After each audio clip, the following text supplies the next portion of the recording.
Hey you guys, welcome back to Urban Homesteading. This is Kate Matias, and today we're going to be talking about why we should buy non-GMO and organic foods, why we should even think about buying those foods, and why it is important. And if you can't buy all organic or non-GMO, what foods should we buy over others? So we're going to do that today. I'm going to do it throughout periodically different days because it is a lot of information, so we're just going to change it up each day. But with that said, like and subscribe down below for more videos, and let's get going.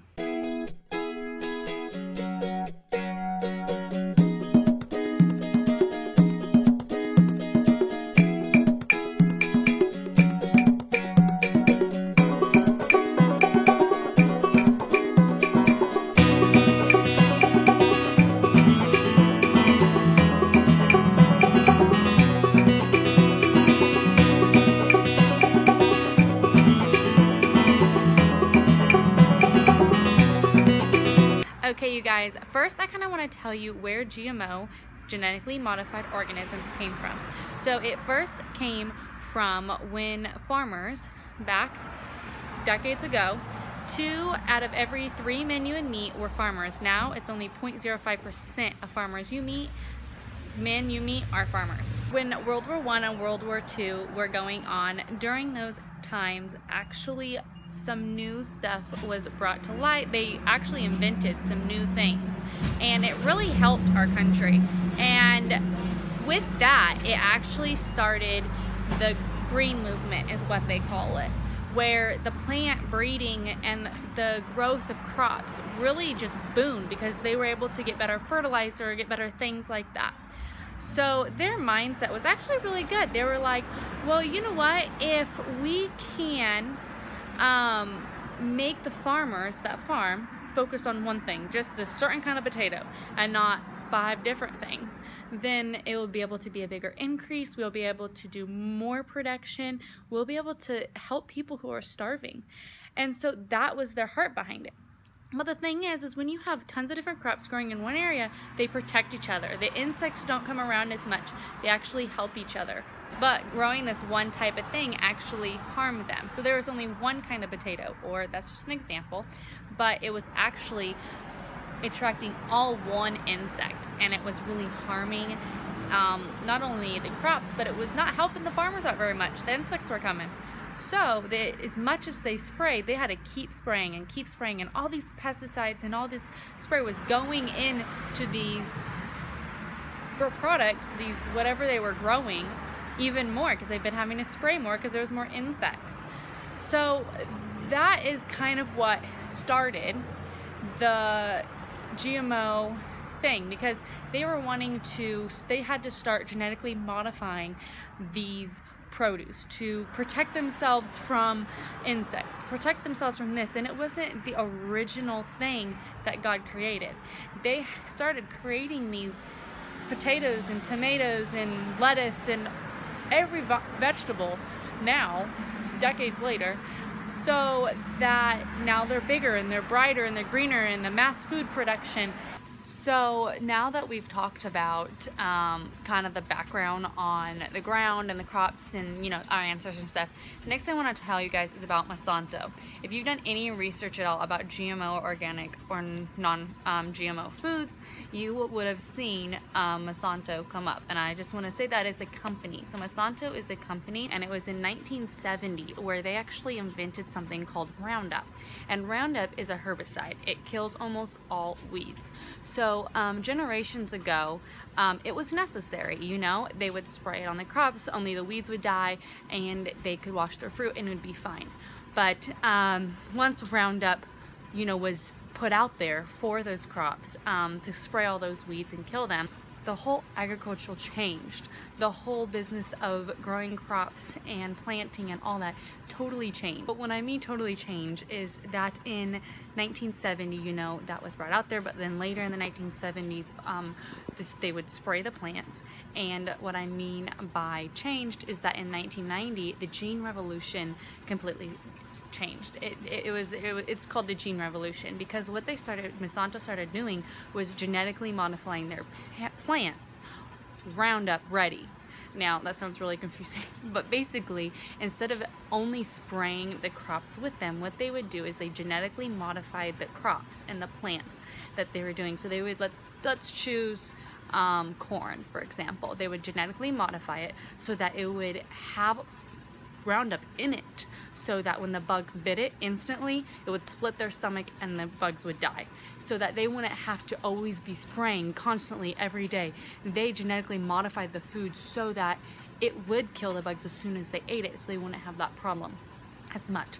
So the seed would have Roundup, withstand the Roundup though as well, so they wouldn't you know, completely die off everything. So the Roundup was meant to kill almost all weeds, but plants were dying too. So what they were wanting to do was they were wanting it to withstand the Roundup, but also have some in it and genetically modify it to put Roundup, not literally Roundup, but genetically modify it so that when the bugs bit it, their stomach would split.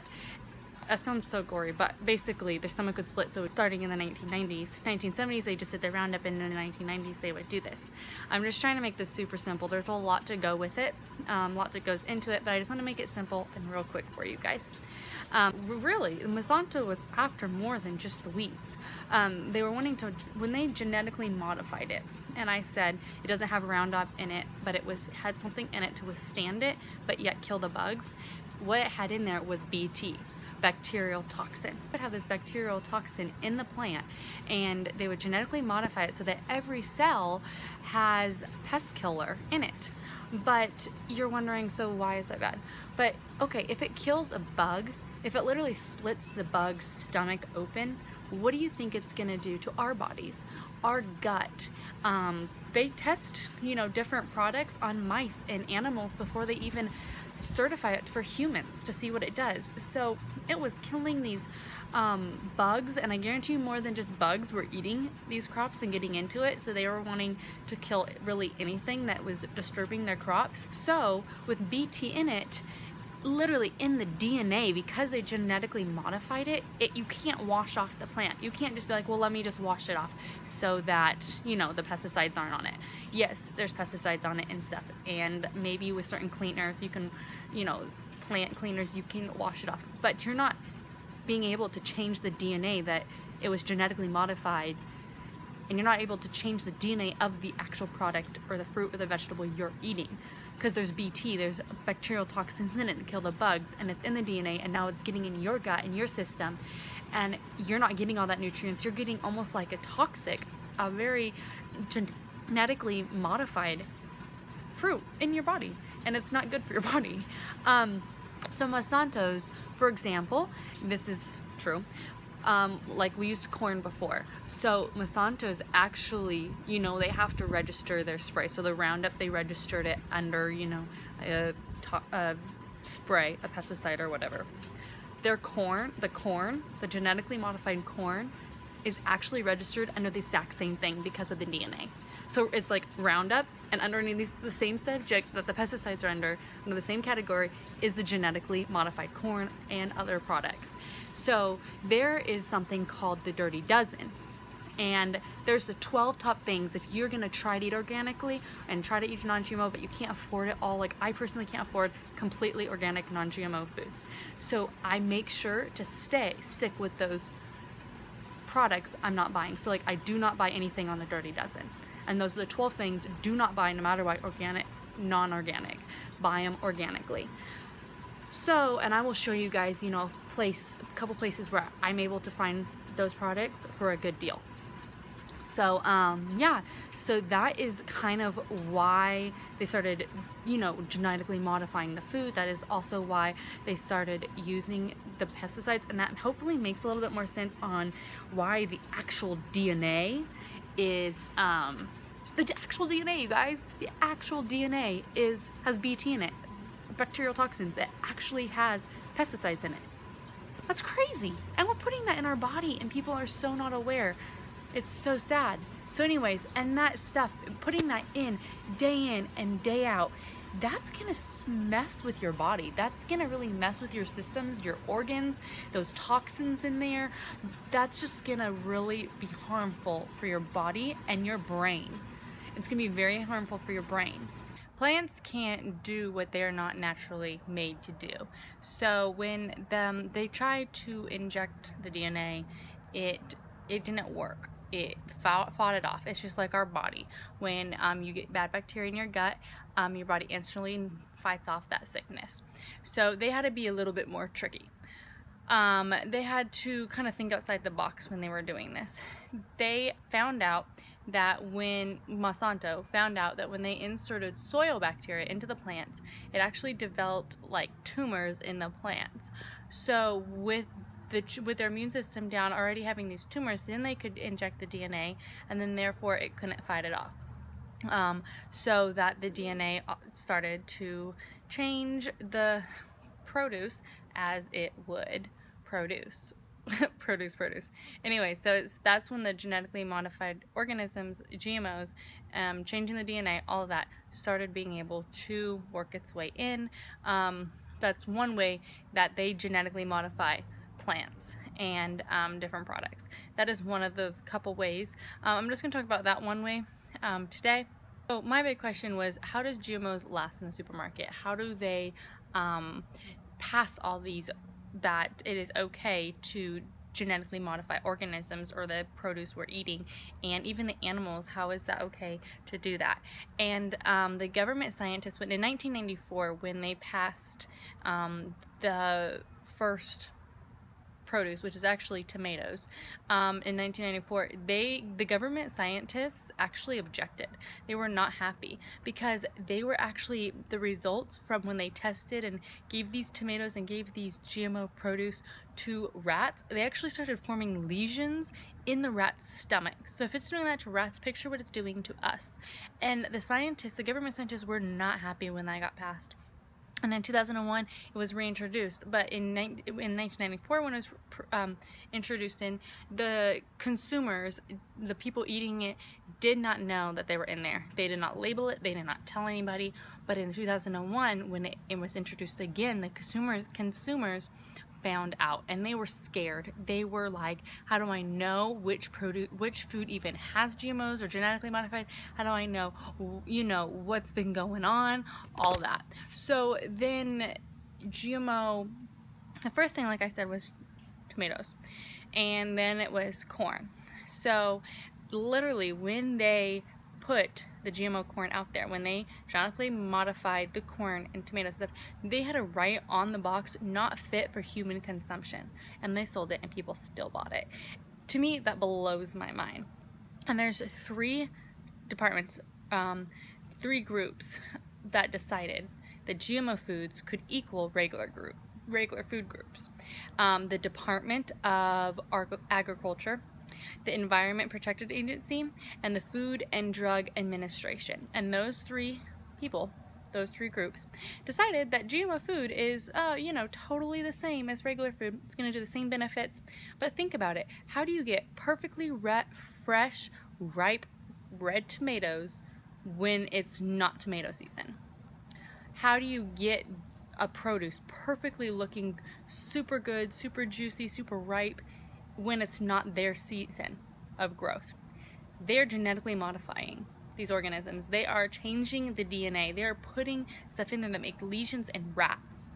And with organic food products, they don't do that. They don't. That's why maybe the organic food doesn't look, the tomatoes don't look perfectly round, or they take a little bit long, the bananas don't look like a amazing, like, commercialized banana.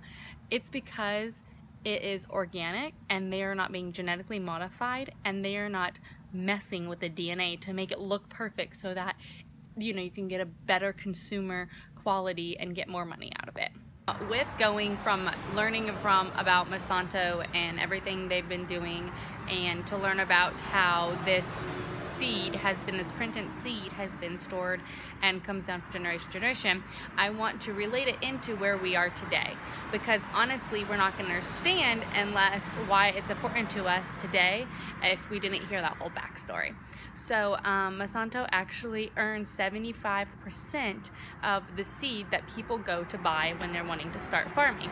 So if you're wanting to start a farm, you're going to go and you're going to buy a seed, and 75% of this world buys their seed from Monsanto, which is full of that GMO and chemicals, and the genetically modified organisms, you know, passed down from generation to generation that they did.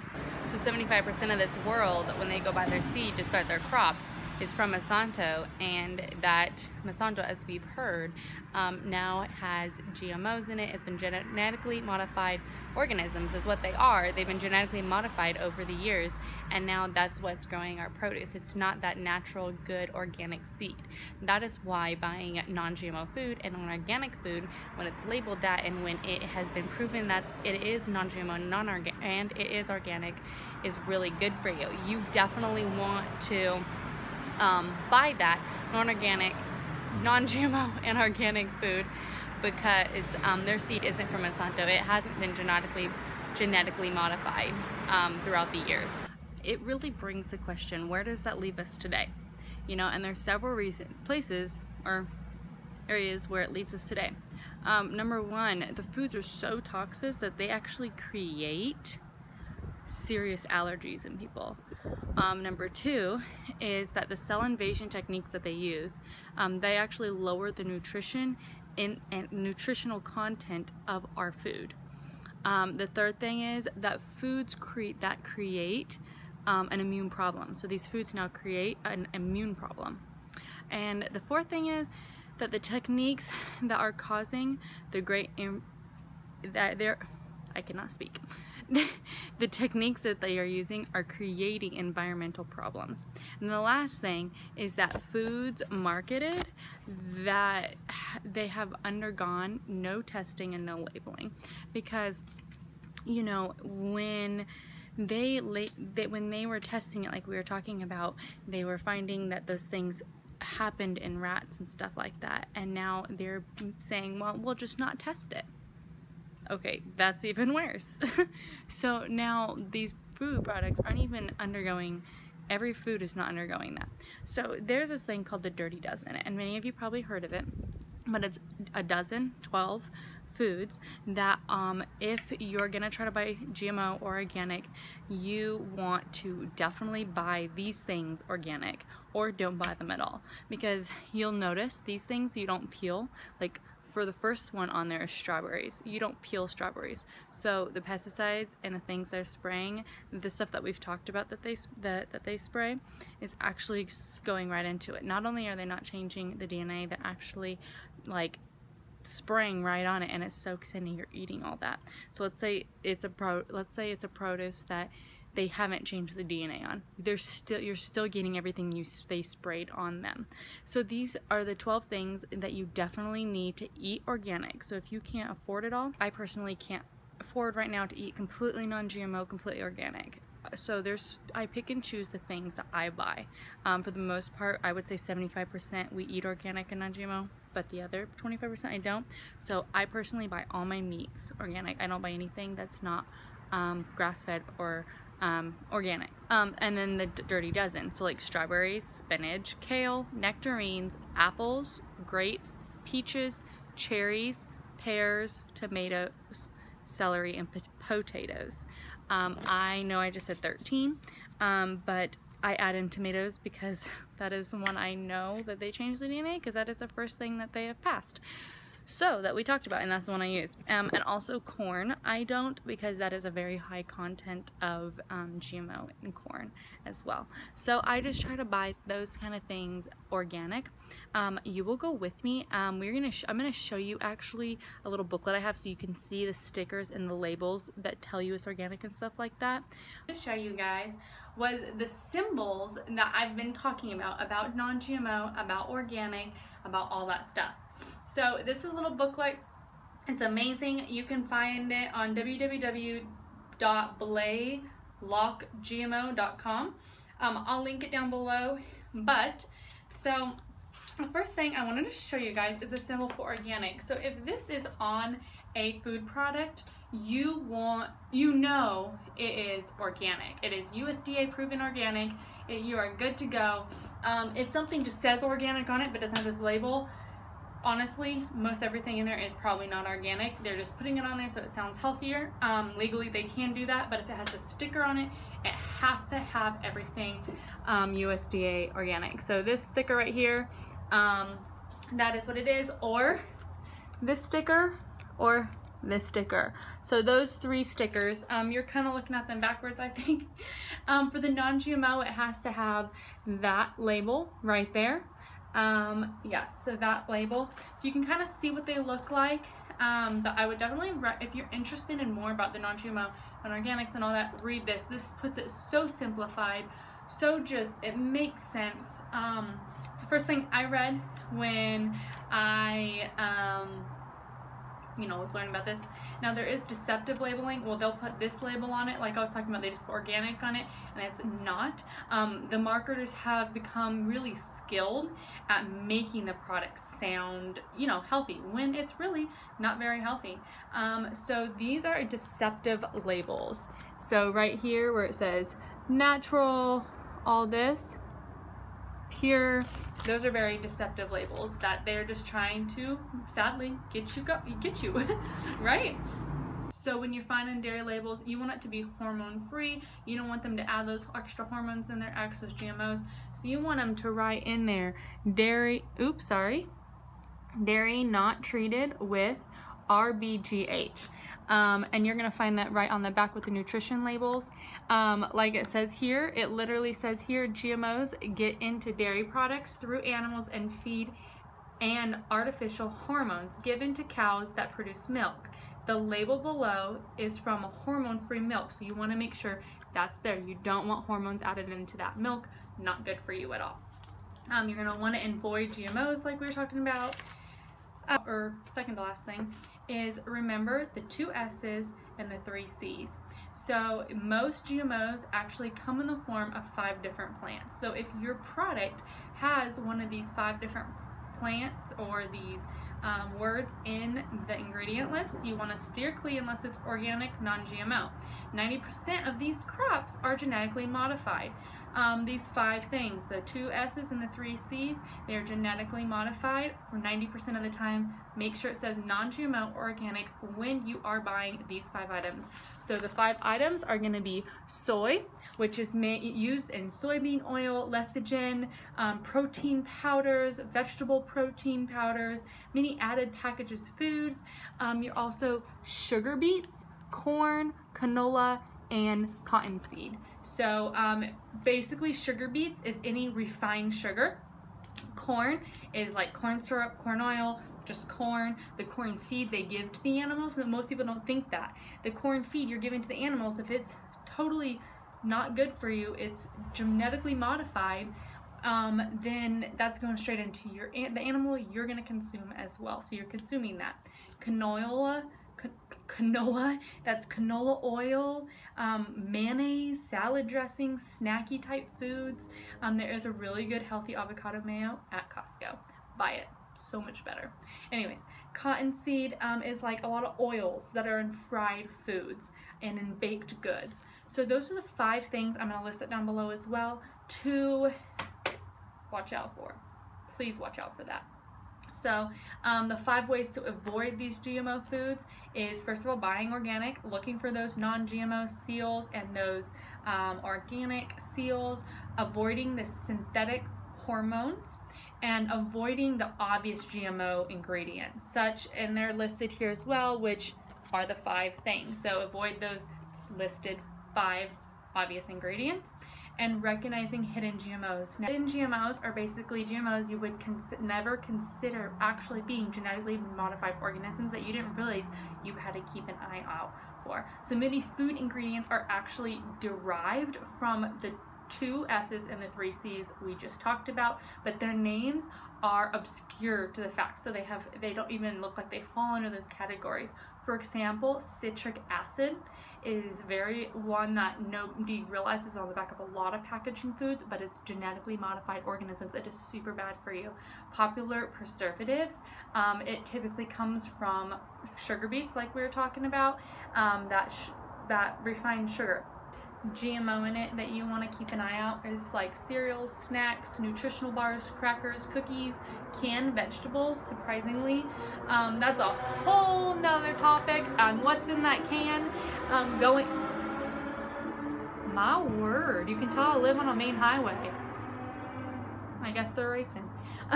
But what's in those cans, seeping into those vegetables and those canned soups and the condiments, like ketchup, mayo, mustard, ranch dressing, one of my favorites. I gotta buy organic, y'all. Chocolate, other kind of candies, cooking oils, sodas. Those are the things you really want to be careful for. I personally don't buy soda. I don't allow soda for the most part in my home. Once in a while we'll have a soda, but they say for every soda you have to wash it out with 8 to 10 glasses of water until it completely gets out of your body. And if you're like anything like me, I can't drink 8 glasses of water in a day or even in a half a day. I'm more like 5, which I need to get better at that, but anyways. So some safer bets are maybe look for products with stevia in them. Sweets and soda, look for stevia in them instead. Pasta, get the GMO-free kind. Baking, get the non-GMO baking supplies, baking sticks. Get organic butter, get coconut or palm oil instead of canola oil. For like frozen vegetables, you're gonna want to do some safe bets as long as they aren't corn, soybeans, zucchini, or yellow squash. They're pretty much a safe bet, even if it has a non-GMO. I mean, even if it doesn't have a non-GMO on there, they're pretty much a safe bet if they're not those things. So if they are soybeans, corn, zucchini, or yellow squash, you don't want to get any of those that are not organic or non-GMO. Snacks, I would say looking for corn chips, popcorn that isn't non-GMO is going to be really not good. Make sure it's on the stove. Make sure, you know, GMO free. A good substitute is pop rice, oat, more wheat snacks. Nothing really with corn in it, since corn is a very high level up there when you're talking about having GMOs in there. For fruits and vegetable juices, like fruit juice and vegetable juice, make sure they're unsweetened, because ordinarily they do not contain GMOs if they're not sweetened. But do look out for citric acid, because that is along with GMOs. Cooking oil, maybe choose a different kind of oil, like palm oil or coconut oil or olive oil. Not grapeseed oil is great. Try to stay away from that whole canola oil situation going on there, because you don't even want to know what you're putting in your body, honestly. Homemade salad dressings, try to stick with the homemade salad dressings. And where I find my produce as well is going to be coming up next week, where I find certain ingredients. And I'm trying to stick by, you know, those understandings and all the knowledge I've gained just to keep my body healthier, because I'm trying to remember. It might be easy now to get that non-organic, and that GMO food, because it's really good, super easy, you stick it in the oven. But honestly, I'm trying to live a high quality life, so I am around at 90 years old with my right mind and my right body going. When I have great grandkids and when I have grandkids, you know, I want to be around to hike the mountain with my children and my grandchildren. I don't want to be, you know, restricted in any sort of way, physical, mentally. Honestly, it will pay off to eat high quality food, to live a high quality life. So anyways, you guys, it was so good. Catch me next week to see where I buy my produce and where I buy a lot of other things, non-GMO and organic, for still a really good deal, since we are on a budget, just being real. So yeah, stay tuned next week. Like and subscribe down below if you are interested in that video, and we will catch you guys next week. Have a great Monday and a good rest of the week.